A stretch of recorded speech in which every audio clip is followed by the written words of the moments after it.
तुलसी क्षेत्र केन्द्रापड़ारे भक्तिर जुआर मर्यादा पुरुषोत्तम प्रभु श्रीरामंक भक्तिमय रामलीलार होईछि भव्य समापन। श्री सिद्ध बलदेवजीउंक पीठरे दीर्घ 17 दिन धरी चलिथिबा एही पौराणिक यात्रा गतकाली लवकुश जन्म सहित शेष होईछि। हरिबोल एवं हुळहुळी शब्दरे प्रकम्पित होई उठिछि पूरा परिवेश। केन्द्रापड़ार आराध्य देवता श्री श्री सिद्ध बलदेवजीउंक मंदिर सम्मुखरे अनुष्ठित एही ऐतिहासिक रामलीला पछरे रहिछि एक नियारा परंपरा। महाप्रभुंक निशिकांती सेवा सह जड़ित एही उत्सवरे रत्न सिंहासनरु प्रभुंक विजे प्रतिमा आसी रामटुंगीरे विराजमान करिथांती। विश्वास रहिछि जे प्रभु निजे दीर्घ 9 दिन धरी एही लीलाकु उपभोग करंती एवं कलाकारमानंकु आशीर्वाद प्रदान करंती। गतकाली अंतिम रात्रिर मुख्य आकर्षण थिला लवकुश जन्म उत्सव। एही भावपूर्ण दृश्यकु देखिबा पई हजार हजार श्रद्धालुंक समागम होइथिला। श्रद्धालुमाने मनस्कामना पूरण पाई प्रभुंक निकटरे मिठेई ओ पंचुआती भोग लगाइथिबा बेले पूरा आकाशवायु आध्यात्मिकतारे गुंजरित होइथिला। एही विराट आयोजनकु सफल करिबारे रामलीला समितिर सभापति नरोत्तम दास, उपसभापति अरविंद साहू एवं संपादक अक्षय कुमार मेकापंक समेत समस्त कर्मकर्ता प्रमुख भूमिका ग्रहण करिथिले। शिक्षागुरु हाड़ीबंधु राउत और सुदर्शन सेनापतिंक तत्वावधानरे कलाकारमानंक निखुण अभिनय समस्तंकु मंत्रमुग्ध करिछि। एथिसह स्थानीय सांबादिक एवं समितिर अन्यान्य सदस्य माने उपस्थित रही एही 17 रात्रिर कार्यक्रमकु श्रृंखलित भावे समापन करिसंती। रामलीला शेष होइथिले मध्य एहार आध्यात्मिक प्रभाव केन्द्रापड़ावासींक मनरे एबेबी सतेज। मु रमेश बारिक मु राम अभिनय करुछि। आज को 17 दिन है श्री श्री सिद्ध बलदेव जो रामलीला समिति मोर छोट बड़ कलाकार मानकु नहीं मु सुचारू रूपे नाटक चलई चली। तापरे महाप्रभु निजे मोर कलाकार मंड मानकु आनंद रे एवं तांकर देहपा भल रखिले से सेमती आर वर्ष पाई मोर गुरुंक निर्देश नहीं मु नाटक परिवेषण करी। एतिकी मोर महाप्रभुंक पाखरे निवेदन एवं तांकु मु आतुल कंठरे डाकुची ए अनुष्ठान को सी दीर्घजीवी करंतु। आउ मोर अनुष्ठान एमती आनंद रे चली थाउ। आउ मोर जी राम प्रेमी माने सबू बहु दूर दूरांतरु देखिबा पाई आसुचंती। अनुष्ठान को मध्य बहु दान धर्म करुचंती। तांकर मनस्कामना मध्य महाप्रभु मर्यादा पुरुष रामचंद्र पूर्ण करुचंती। एही हिसाब रे आमको आज 17 दिन हला नाटक परिवेषण हेउची। आज आमर उद्यापन दिवस बा शेष रात्र समस्तंकु मर्यादा पुरुष रामचंद्र आनंद रे रखंतु। आनंद रे रही समस्ते ही श्री श्री सिद्ध बलदेव जो रामलीला को उताक्त करी से आनंद उपभोग करंतु।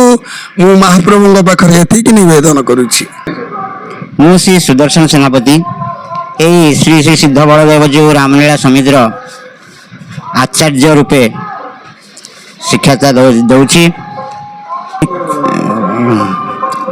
एही सिद्ध बलदेव जी नाट्य संसदर मु शिक्षकता सहित निजे मध्य कलाकार रूपे परिचालित करुछि एवं निज कलाकार कार्य मध्य करुछि।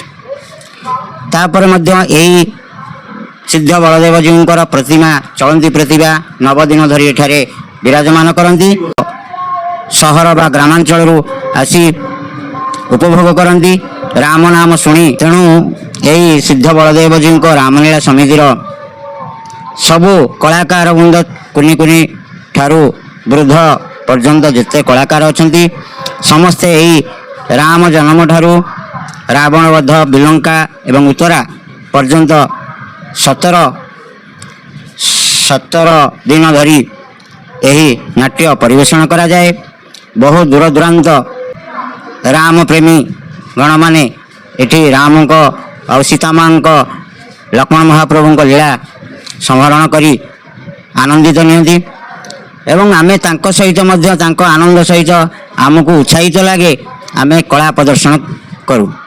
सेथिपाई मु सिद्ध बलदेव जीव आउ नररूपी नारायण मानक निकटरे समस्त प्रति श्रद्धार सहित भक्तिर सहित अनुरोध करुची ନିମ୍ରମ ଭାବେ ଯେ ଏହି ଅନୁଷ୍ଠାନ ସିଦ୍ଧ ବଳଦେବଜୀଙ୍କ କୃପାରୁ ଏମିତି ପ୍ରତିବର୍ଷ ଉନ୍ନତରୁ ଉନ୍ନତତର ହେଉ ଏବଂ ସମସ୍ତ କଳାକାର ଆଉ ଆମର ଯେଉଁଟା ଗଭର୍ଣ୍ଣର ବଡ଼ି ବା କାର୍ଯ୍ୟରତ ରୁହନ୍ତି ଅନୁଷ୍ଠାନରେ ସେମାନେ ମଧ୍ୟ ଆମ ପ୍ରତି ସେଇଭଳି ସ୍ନେହ ଶ୍ରଦ୍ଧା ଆଶୀର୍ବାଦ ଦେଇ ଏହି ରାମଲୀଳା ସମିତିକି ଉନ୍ନତରୁ ଉନ୍ନତତର କରିଦିଅନ୍ତୁ।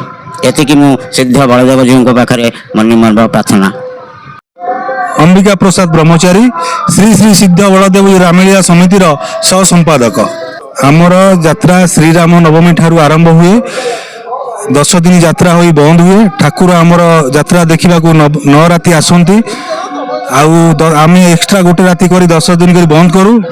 तापर द्वितीय पर्यायर अक्षय तृतीया 2 दिन थाए यात्रा आरंभ हुए एवं आउ जो 7 राति थाए 8 राति हुए संपूर्ण हुए एवं ताहार 3-4 दिन पर मंदिर रे महाप्रभुंकर राम अभिषेक नीति होई आमर संपूर्ण रामायण संपूर्ण हुए। तो छोट बड़ कलाकार मानू महाप्रभु आशीर्वाद करंतु कहीं से 6 मास 7 मास पूर्व प्रतिदिन आखड़ा को 2-3 घंटा समय दे आसी प्रैक्टिस करती एवं यात्रा को सुचारू रूपे परिवेषण करती एवं ये अनुष्ठान आम अंचल समस्त बदान्य व्यक्ति आर्थिक सहायतार अनुष्ठान चली अछि एवं समस्तकर महाप्रभु श्री बलदेवजी मंगल कामना करंतु मोर एतिकी महाप्रभु पादरे कामना।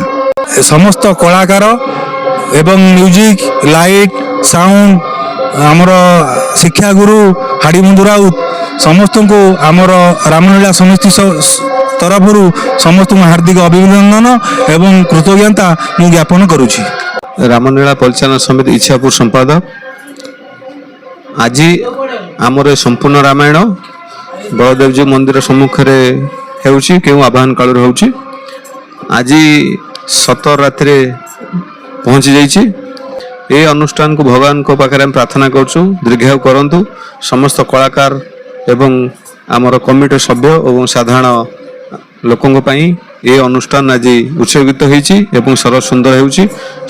सबुठारु विशेष धन्यवाद देवी आम सब छोट बड़ कलाकार जे स्थानीय अंचल से नहीं आम गर्व जे सबुआड़े तो आधुनिक होची पौराणिक नाटक पाई एमाने निजको समय दौरान से पाखे भारी कृतज्ञ अच्छी।